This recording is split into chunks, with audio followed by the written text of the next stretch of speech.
Biot-Savart's law. Biot-Savart's lawல இந்த MPM அப்படின்னு போட்டிருக்கேன். MPM அப்படின்னா மாடல் ப்ராப்ளம் மேப்பிங்.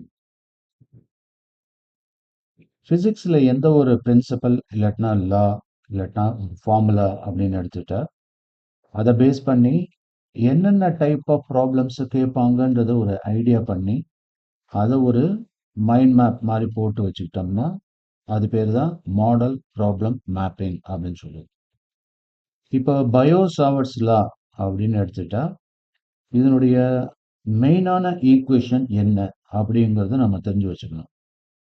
அப்போ அந்த மெயினான ஈக்குவேஷன் தெரிஞ்சா அதை பேஸ் பண்ணி என்னென்ன கொஷின்ஸ் எல்லாம் கேட்குறாங்க அப்படின்றது நமக்கு ஐடியா வந்துடும். இப்போ இதுல ரெண்டு விதமான ஈக்குவேஷன் இருக்கு. ஒன்று வந்து scalar form of problem I mean formula அப்படின்னு சொல்லுது. ஸ்கேலார் ஃபார்முலா அப்படின்னு சொல்லலாம். இன்னொன்று வெக்டார் ஃபார்முலா அப்படின்னு சொல்லலாம். அப்போ இந்த ரெண்டுமே நமக்கு ஞாபகம் வரணும். இப்போ இது வந்து ஸ்கேலார் ஃபார்முலா. அப்போ இதோடைய வெக்டார் ஃபார்முலா என்ன அப்படின்னா இங்கே வேணா பக்கத்தில் எழுதிக்கலாம். ஸோ இதனுடைய vector formula dB vector is equal to mu naught divided by 4 pi into I dl vector cross R vector. So இந்த வெக்டார் ஃபார்முலா வரப்போ கீழே ஆர் கியூப்னு வரும். அது ஏன் அப்படிங்கிறத நான் பயோ-சாவர்ட்ஸ் லா பற்றி எக்ஸ்பிளைன் பண்ணுறப்ப கிளியராக சொல்லியிருக்கேன். அந்த அர்த்தத்தை பார்த்துக்கலாம் நீங்கள். இப்போ நம்மளுடைய ஸ்கோப் இதை பொறுத்தவரையிலும் MPM மாடல் ப்ராப்ளம் மேப்பிங் இன் பயோ-சாவர்ட்ஸ் லா அதுதான் பார்த்தோம். ஸோ பயோ-சாவர்ட்ஸ் லால மெயினாக என்னென்ன சொல்கிறாங்க, ஒன்று ப்ராப்ளம் இந்த வெக்டார் ஃபார்முலாவை பேஸ் பண்ணி கேட்கலாம். What is this vector formula? db vector is equal to mu naught divided by 4 pi into I dl vector cross r cap r vector divided by r cube. இதில் உங்களுக்கு ஒரு சந்தேகம் வரும். இப்போ ஸ்கேலார் ஃபார்முலா அப்படிங்கிறப்போ db is equal to mu naught divided by 4 pi into I dl sin theta divided by r square. Sir இதில் r squared வந்திருக்கு, இதில் r cube வந்திருக்கு. ஏன் அப்படின்னா இந்த ஆர் வெக்டாரை நாம் என்ன சொல்லலாம் அப்படின்னாக்கா அந்த வெக்டாரை modulus of vector into R cap அப்படின்னு போடலாம். அந்த R cap is nothing but the magnitude, அது ஆர். அப்போ அந்த ஆரும் ஆர் கியூபையும் நம்ம மல்டிப்ளை பண்ணாக்க இது கேன்சல் ஆகிடும். ஸோ அதனால தான் அந்த மாதிரி போட்டிருக்கோம். இதில் சைன் தீட்டா வருது, இதில் வரலையே அப்படின்னா இது வந்து ஒரு கிராஸ் ப்ராடக்டாக வச்சுருக்கோம். வேறஸ் அந்த கிராஸ் ப்ராடக்டை சால்வ் பண்ண ஈக்குவேஷனாக இது இருக்குது. ஃபார் இன்ஸ்டன்ஸ் ஒரு கிராஸ் ப்ராடக்ட் அப்படின்னாக்கா ஏ வெக்டார் கிராஸ் பி வெக்டார் அப்படின்னா நம்ம என்ன எடுக்கிறோம், மாடுலஸ் ஆஃப் ஏ வெக்டார் அதாவது அதோட மேக்னிடியூட் இன்டு பி, அதுக்கப்புறம் சைன் தீட்டா போடுறோம். போட்டுட்டு ஒரு என் கேப் அப்படின்ட்டு ஒரு யூனிட் வெக்டாரை பர்பெண்டிகுலர் வெக்டராக சொல்லுவோம். அதே மாதிரி தான் இங்கேயும். அப்போது இந்த இடத்துல I dl sine theta divided by R square இது வந்து ஒரு ஸ்கேலராக இருக்கும். ஸோ அப்போ ரெண்டு விதமான ஃபார்முலா நல்லா ஞாபகம் வச்சுக்கணும். ஆனால் இந்த ரெண்டுத்தையும் எங்கேருந்து எடுத்துகிட்டு வந்தாங்க அது டெரிவேஷன் பார்த்தா தான் தெரியும். அதனுடைய ரூட் என்ன, அதுதான் இது. அதாவது இந்த மேக்னெட்டிக் ஃபீல்டு இதுக்கு முன்னாடி சின்னதாக ஒரு டயக்ராமாவும் நம்ம தெரிஞ்சு வச்சுக்கணும். டயக்ராமாக போட்டோம் அப்படின்னா இப்போ ஒரு கண்டக்டர் ஆக்சுவலாக ஸ்ட்ரைட் லைன் கண்டக்டர் தான், பட் இருந்தாலும் கர்வ்டாக போடுறோம். ஏன்னா அந்த கர்வேச்சரில் எப்படியெல்லாம் மாறுதுன்றதுக்காக. ஸோ ஒரு ஷார்ட்டஸ்ட் லென்த் எலிமெண்ட் அதுதான் டிஎல் அப்படின்னு எடுத்துக்கிறோம். இது வந்து overall length of the conductor. இதில் ஐ அப்படின்ற கரண்ட்டு போயிட்டு இருக்கு. இப்போ ஒரு பர்டிகுலர் டிஸ்டன்ஸில் இருக்குது, அதுதான் பி. இது கிரியேட் பண்ணக்கூடிய ஒரு மேக்னெட்டிக் ஃபீல்டு அதுதான் டிபி அப்படின்னு அவங்க சொல்கிறோம். அந்த டிபி தான் எதை பேஸ் பண்ணி எவ்வளோ லென்த் இருக்கோ அதை பேஸ் பண்ணி. அப்போ dB is directly proportional to dl. இந்த டிஎல் ஜாஸ்தி ஆச்சுன்னா டிபியும் ஜாஸ்தியாக இருக்கும். அதே மாதிரி dB is proportional to sine theta, அதுதான் இந்த ஆங்கிள். இந்த தீட்டான்றது இந்த ஆர் டிஸ்டன்ஸுக்கும் இந்த கண்டக்டர் கரண்டோட டைரக்ஷனுக்கும் இடையில உள்ள ஆங்கிள். அடுத்தது அதுதான் சைன் தீட்டா. அப்போ சைன் தீட்டா ஜாஸ்தி ஆச்சுன்னா டிபி ஜாஸ்தி ஆகும். இன்னொரு ஃபேக்டர் முக்கியமாக என்ன பார்க்குறாங்கன்னா dB is inversely proportional to r square. இந்த டிஸ்டன்ஸ் ஜாஸ்தி ஆச்சுன்னாக்கா டிபி கம்மியாகும், இன்வெர்ஸ் ப்ரொபோர்ஷனாலிட்டி. கரண்டே ஜாஸ்தி ஆச்சுன்னாக்கா டிபியும் ஜாஸ்தி ஆகும். டிபிங்கிறது மேக்னெட்டிக் ஃபீல்டு எலிமெண்ட்ன்றதை பார்க்கும். ஸோ அப்போ இது எல்லாமே பார்த்துட்டோம்.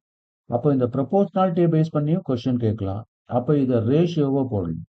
ரேஷியோவை போடுறப்ப இப்போ dB two is proportional to I2, அது ஒரு ஈக்குவேஷன் எஸ்டாப்ளிஷ் பண்ணலாம். டூ டிஃப்ரெண்ட் கேசஸ்ன்றப்ப. அதே மாதிரி dB1 is proportional to I1, அந்த ரெண்டுத்தையும் டிவைட் பண்ணால் எப்போதும் செகண்ட் தான் என்னன்றதை கேட்பாங்க. இப்போ இந்த மாதிரியான கொஸ்டின்ஸ் எல்லாம் வரப்ப dB2 divided by dB1 is equal to I2 by I1 அப்படின்னு போட்டு வச்சுக்கிட்டிங்கன்னா இப்போ இதில் கொஸ்டின் எப்படி இருக்கும்? அதாவது எப்படி கேட்கலான்னா I1 கரண்ட்டை பாஸ் பண்ணிட்டு இருக்க ஒரு கண்டக்டரில் இதுதான் dB1ன்றதை கொடுத்துருவாங்க. இப்போ கரண்ட்டை டபுள் பண்ணா, அதாவது ட்வைஸ் த I1. இப்போ புரியுதா?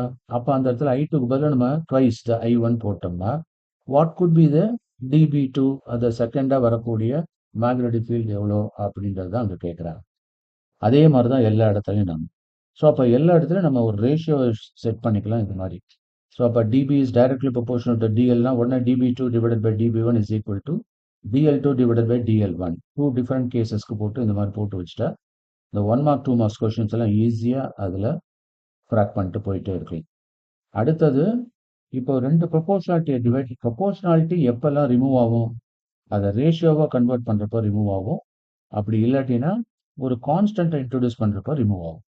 ஸோ இப்போ இது எல்லாமே நம்ம என்ன பண்ணலாம்? அதை ஒரு ப்ரொபோர்ஷனாலிட்டியாக கொண்டு வந்தாக்கா, இப்போ இது எல்லாமே ப்ரொபோர்ஷனாலிட்டியாக கொண்டு வந்தால் இப்போ இதில் என்ன ஆகும் அப்படின்னா μ0/4 தான் கான்ஸ்டன்ட். இந்த கான்ஸ்டன்ட்டை இன்ட்ரோடியூஸ் பண்ணுறதுனால தான் நம்ம அந்த ஈக்குவல்ட்டுன்றது வருது. இதை தூக்கிட்டோம்னா டிபி இஸ் ப்ரொபோர்ஷனல் டு அப்படின்னு வந்துடும். ஸோ அந்த மாதிரியான காம்பினேஷன்லையும் நம்ம ஈக்குவேஷன் போட தெரியணும். டூ டிஃப்ரெண்ட் கேசஸ் எடுத்து வச்சுக்கலாம். ஃபார் எக்ஸாம்பிள் நான் இப்போ இதை பேஸ் பண்ணி போடுறேன். இதை எப்படி கொண்டு வரேன்றது பாருங்க. டிபி இஸ் ப்ரொபோர்ஷனல் டு, நான் μ0/4 கான்ஸ்டன்ட்ன்றதுனால வெளியில் எடுத்துட்டேன். ஸோ அப்போ வேரியபிள்ஸ்ன்னு பார்த்தா I dl sine theta divided by R square. அப்போ ரெண்டு வேரியபிளாக நான் செட் பண்ணுறேன். இது ஒரு பேசிக் ஈக்குவேஷன் ரெடி பண்ணிக்கிறேன்.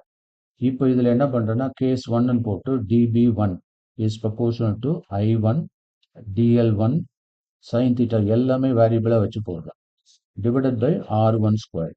அதே மாதிரி dB2 is proportional to I2 dL2 and then sin theta by θ2 divided by R2 square. எல்லாமே நான் டிஃபரெண்ட்டாக இருக்கிற மாதிரி வச்சுக்கிட்டு இப்போ நான் ரேஷியோ எடுக்கிறேன். திஸ் இஸ் ஈக்குவேஷன் நம்பர் 1ன்னு வச்சுப்போம். This is equation number 2. So 2 divided by 1 அப்படிங்கிறப்போ so dB2 divided by dB1 அந்த ப்ரொபோர்ஷனாலிட்டி ஈக்குவலாக மாறிடுது. அப்போ இங்கே என்ன ஆயிடுதுன்னா I2 இன்ட்டு dL2 sin θ2. யூஸ்வலாக டிஎல் அப்படிங்கிறது ஷார்ட்டஸ்ட் எலிமெண்ட், ஆனால் அது வேரியபிளாக இருக்காது. அதாவது டூ டிஃப்ரெண்ட் இதில் வேரியபிளாக இருக்காது. பட் இருந்தாலும் நம்ம இங்கே டிஃப்ரெண்ட்டாகவே போட்டு வச்சுருவோம். Sine theta 2 divided by R2 square whole divided by, அப்போ ரெசிப்ரோகேட் பண்ணணும். அப்போ என்ன ஆகும்? R1 square divided by I1 dL1 sine theta 1 அப்படின்னு ஓவரால் ஃபார்முலாவாக இப்படி வச்சுக்கலாம். இதை ரெடியூஸ் பண்ணணும்னாக்கா இப்போ I1 = I2னாக்கா அது கேன்சல் ஆகிடும், ரிமைனிங் டேர்ம் போட்டுக்கலாம். இல்லை ஒரே டேர்ம் கொண்டு வரணும்னாக்கா இந்த மாதிரி டிஃப்ரெண்ட் டேர்ம் எடுத்துகிட்டு இங்கேருந்து போகலாம். ஸோ இப்போ இந்த வெரைட்டிஸ் நான் தெளிவாக சொல்லிட்டேன்னு நினைக்கிறேன். அடுத்தது யூஸ்வலாக இப்போது ஒரு ஸ்ட்ரெயிட் ஃபார்வர்டாக சப்ஸ்டியூட் பண்ணி கொடுக்குற மாதிரியான ஈக்குவேஷன்ஸ் எல்லாம் சில இது கேட்பாங்க. ஃபார் இன்ஸ்டன்ஸ் இப்போ ப்ராப்ளம் இது என்னென்னா ஒரு இதை பேஸ் பண்ணி டிபி, அதாவது பயோசாவர்ஸ் லாவை பேஸ் பண்ணி ஸ்ட்ரெயிட் ஃபார்வர்டாக கேட்கக்கூடிய ஒரு கொஸ்டின். என்ன கேட்டிருக்காங்க, என்ன கிவன்றதை நம்ம பார்க்கணும். ஒரு ப்ராப்ளம் இருக்குது அப்படின்னா நம்ம என்ன பண்ணணும்? கிவன் என்னன்றதை தெளிவாக எழுதிக்கணும். அதுக்கப்புறம் என்ன கேட்டிருக்காங்கன்றதையும் எழுதணும். அதுக்கப்புறம் அதில் என்ன ஃபார்முலா யூஸ் பண்ணலான்றதை அங்கே டிசைட் பண்ணி ஃபிக்ஸ் பண்ணணும். அதுக்கப்புறம் சப்ஸ்டியூட் பண்ணி நியூமரிக்கல் தான். இந்த நியூமெரிக்கல் பண்றதுல கூட நம்ம முக்காவாசி ஸ்டூடெண்ட்ஸ் ஸ்ட்ரகிள் பண்றாங்க. அதுக்கு தனியா நீங்க ஒரு ஒர்க் ஷீட் மாரி நீங்க பிராக்டிஸ் பண்ணிக்கணும். நியூமெரிக்கல் உங்களுக்கு ரொம்ப அவசியம். அதான் எனக்கு ஃபார்முலா தெரியுது, எனக்கு கான்செப்ட் தெரியுது. ஆனா ஃபைனலா எனக்கு வந்து ராங் ஆன்சர் வந்ததுன்னா, அப்ப நம்ம நியூமெரிக்கல்ல ஸ்ட்ராங்கா இல்லன்னு அர்த்தம். ஸோ அப்ப நியூமெரிக்கல நம்ம கொஞ்சம் பவர்ஃபுல்லா சில ஷார்ட்கட்லாம் தெரிஞ்சு வச்சுக்கணும். இப்போ டிஎல் இஸ் ஈக்குவல் டு அவங்க குடுத்துருக்காங்க ஒரு ஷார்ட்டஸ்ட் லெங்த் எலிமெண்ட். அது வந்து டெல்டா எக்ஸ் ஐ அப்படின்னு குடுத்துருக்காங்க. I cap. ஐ கேப்னாலே இட் இஸ் அன் இண்டிகேஷன். அது வந்து unit vector along x axis. அப்ப டெல்டா எக்ஸ் இந்த இடத்துல டயகிராம் குடுத்துருக்காங்க. ஸோ இந்த delta x along the x அதுதான் இந்த லென்த் எலிமெண்ட் டிஎல். அப்ப அந்த டிஎல் ரெப்ரசென்ட் பண்ணா delta x into i cap போட்டா அப்போ அலாங் த எக்ஸ் ஆக்சிஸ் ஒரு ஸ்மால் லென்த் எலிமெண்ட் இருக்கு. அது எவ்வளவு கொடுத்துருக்காங்கன்னா 1 சென்டிமீட்டர்னு கொடுத்துருந்தான் புக்கில். நான் அதை கன்வெர்ட் பண்ணி 0.01 மீட்டர்னு வச்சிருக்கேன். அலாங் எக்ஸ் ஆக்சிஸ்ன்னு வச்சிருக்கேன். ஏன்னா ஐ கேப்ன்றதுனால. அதுக்கு அடுத்தது அதில் பாஸ் பண்ண கரண்ட் எவ்வளோன்னா 10 ஆம்பியர்ஸ். ஸோ இதில் எவ்வளோ கரண்ட்டை பாஸ் பண்ணுறாங்க? 10 ஆம்பியர் கரண்ட்டு இந்த ஒயரில் பாஸ் பண்ணிட்டு இருக்காங்க. இப்போ இது கிரியேட் பண்ணக்கூடிய மேக்னெட்டிக் ஃபீல்டு ஒய் ஆக்சிஸில் எவ்வளோ இருக்கும் அப்படின்றத கேட்குறாங்க. அடுத்தது R is equal to 0.5 m. இந்த டிஸ்டன்ஸ் வந்து 0.5 எம். அப்போ இந்த point P that is under the influence of the magnetic field created by the length element which is carrying the current. அதுதான் பயோசாவர்ட்ஸ்லால சொல்றோம். சம்டைம்ஸ் இந்த மாதிரியான ஸ்கீம் வந்து பயோசாவர்ட்ஸ்லால ஸ்டேட்மெண்ட் சொல்றதுக்கும் யூஸ்ஃபுல்லாக இருக்கும். நிறைய ஸ்டூடெண்ட்ஸ் ஸ்டேட்மெண்ட்டாக சொல்றப்போ அது ஸ்ட்ரகிள் பண்றாங்க. ஸோ இப்படி சொன்னால் ஈஸியாக இருக்கும். இப்போ இதை பேஸ் பண்ணி ஈஸியாக சொல்லிடலாம். Biosavart's law states that the magnetic field is created by the current carrying conductor in such a way. அது எப்படி? That is, the small magnetic field, அதாவது magnetic field element, is directly proportional to the current carried by the conductor, that is the straight line conductor, and also it depends on the length factor, length element dl, and it is dependent on sine of theta. So on the angle between the current carrying conductor and என்ன சொன்ன நானு that is the distance அதை சொல்லியிருக்கேன். அதுக்கப்புறம் it is inversely proportional to r squared. So இந்த r ஓட inversely proportional. r ஜாஸ்தி ஆச்சுன்னா இது கம்மியாகும். அண்ட் தென் ஸோ இது எல்லாம் சேர்த்து தான் நாம் வந்து அந்த ஈக்குவேஷனாக ப்ரப்போஸ் பண்ணுறோம். ஸோ இதை எடுத்துட்டோம்னா ஈக்குவேஷன் அதை ப்ரொபோர்ஷனாலிட்டியாக வரும், போட்டாக்கா ஈக்குவல் டு வரும். இதுதான். ஸோ ஸ்டேட்மெண்ட்டுக்கு யூஸ் ஆகும், டெரிவேஷனுக்கும் இதை பேஸ் பண்ணி பண்ணலாம். டெரிவேஷன் எப்படின்னாக்கா நாம் வெக்டார் ஃபார்முலாலேருந்து டெரிவ் பண்ணி ஸ்கேலார் ஃபார்முலா கொண்டு வந்துடலாம்.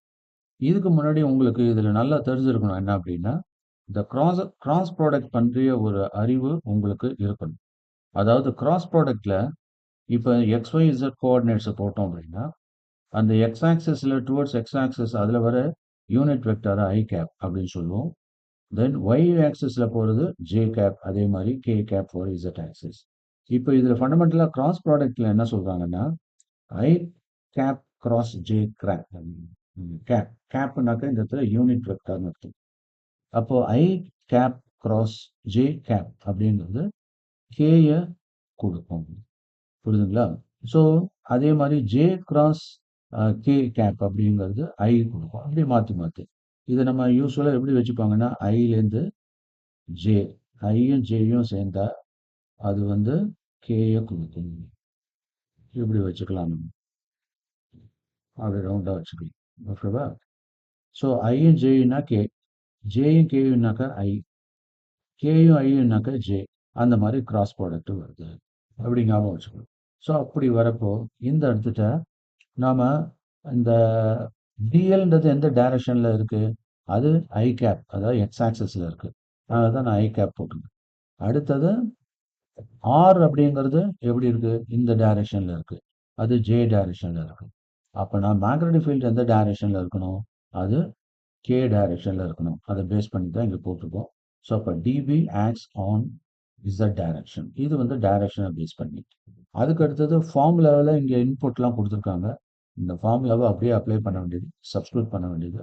Now you are able to get the value. இதுதான் ஸ்கேலர்.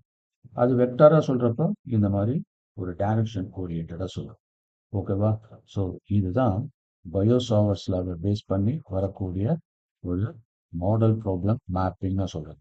இது போட்டுட்டோம்னா ஆல்மோஸ்ட் இந்த வெரைட்டியில தான் திருப்பி திருப்பி கேட்பாங்க. அது நமக்கு ஈஸியா இருக்கும். அது மாதிரி ஒவ்வொரு கான்செப்டையும் ஒவ்வொரு லாவையும் இந்த மாதிரி டிசைன் பண்ணி பண்ணிட்டீங்கன்னா உங்களுக்கு என் ஹவர்ல நாளைக்கு எக்ஸாம்னா இன்னைக்கு டெக்ஸ்ட் புக்கை புரட்டிட்டு இருக்க வேண்டிய அவசியமே இருக்காது. இது அப்படியே ஃப்ரேம் மெமரின்னு சொல்லுவாங்க. உள்ள அப்படியே போய் பிரெயினோட லாக் ஆயிடும். சரியா? இதே மாதிரி நீங்க பண்ணணும். அது ரொம்ப முக்கியம். இது வந்து நான் இந்த பயோசாவர்ஸ் லாக்கான மாடல் ப்ராப்ளம் மேப்பிங் பற்றி சொல்லியிருக்கேன். அடுத்த எபிசோட்ல நம்ம என்ன பண்ணோம்னா வாட் இஸ் பயோசாவர்ஸ் லா அப்படிங்கிறதே நான் உங்களுக்கு புரிய வச்சிடுறேன் இது மூலியமாக. ஓகேவா?